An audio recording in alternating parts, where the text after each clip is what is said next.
Before I go to the reflection, I would like to welcome the students and professors and non-teaching personnel accompanying the students of Our Lady of Fatima University, QC. Ang dami niyong estudyante, no? Kasi ilang araw na kayong nagpupunta dito, iba-ibang batches eh. No? And always full ang katedral. Paldo ang Our Lady of Fatima. Okay, palakpakan natin ang ating mga panauhin. My dear brothers and sisters, if you listen very carefully to the first reading from the book of the Acts of the Apostles, we know that at the beginning of the reading, Paul and Silas were subjected to blows. They were thrown into the prison, and they were guarded severely. They were jailed. Not because they committed a crime, but because they preached the truth. Not because they committed an injustice. It was to them that injustice was committed against them. They did not commit any crime, but they preached Jesus Christ, the risen Lord. And for some of the listeners, that was very discomforting. So they disturbed the comfort of the people. They did not want to be subjected to the preaching of the truth. Kaya sila ikinulong.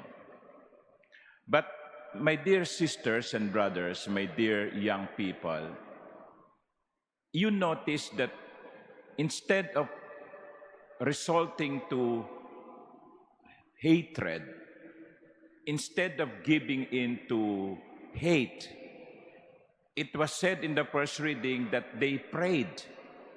They prayed and they sang hymn.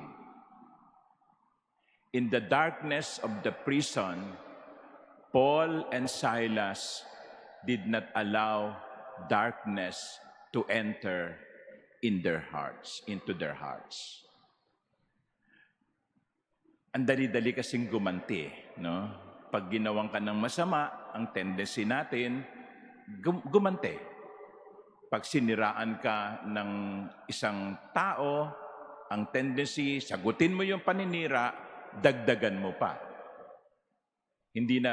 Parang hindi na uso yung pag sinampal ka sa kaliwa, no, ibibigay mo pa yung kanan na sinabi ng Panginoon sa Ebanghelyo.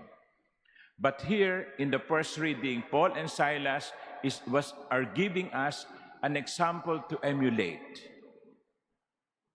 Not to harbor hatred towards people.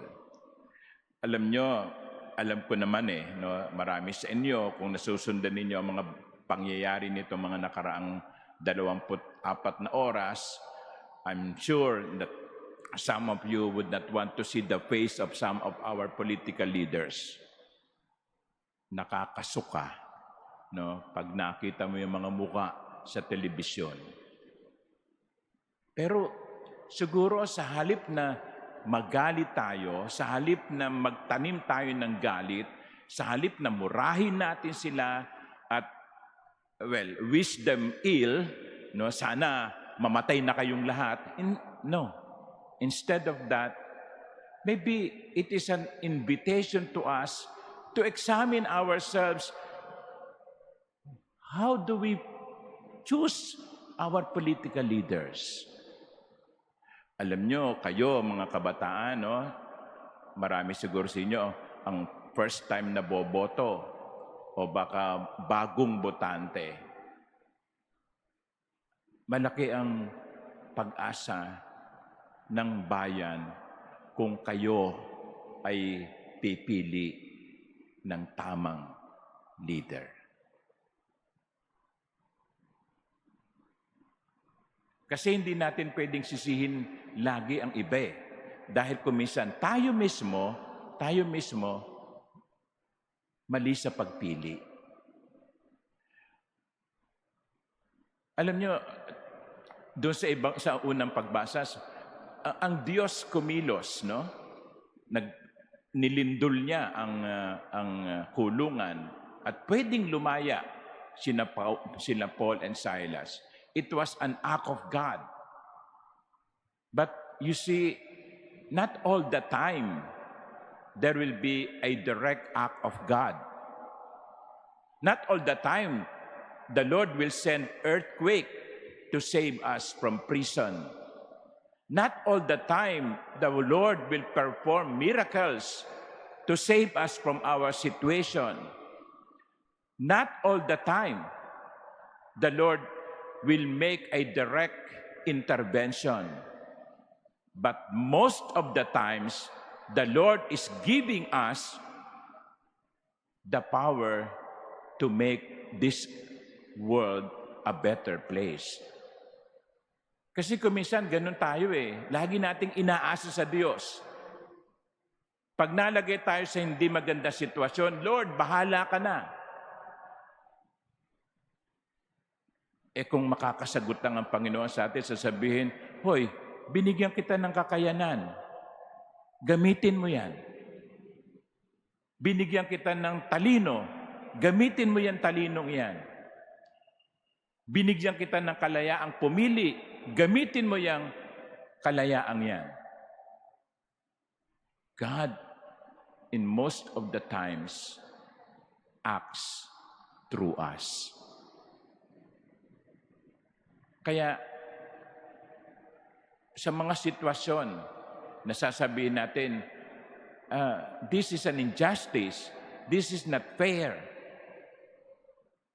Well, the Lord is telling us, then fix it.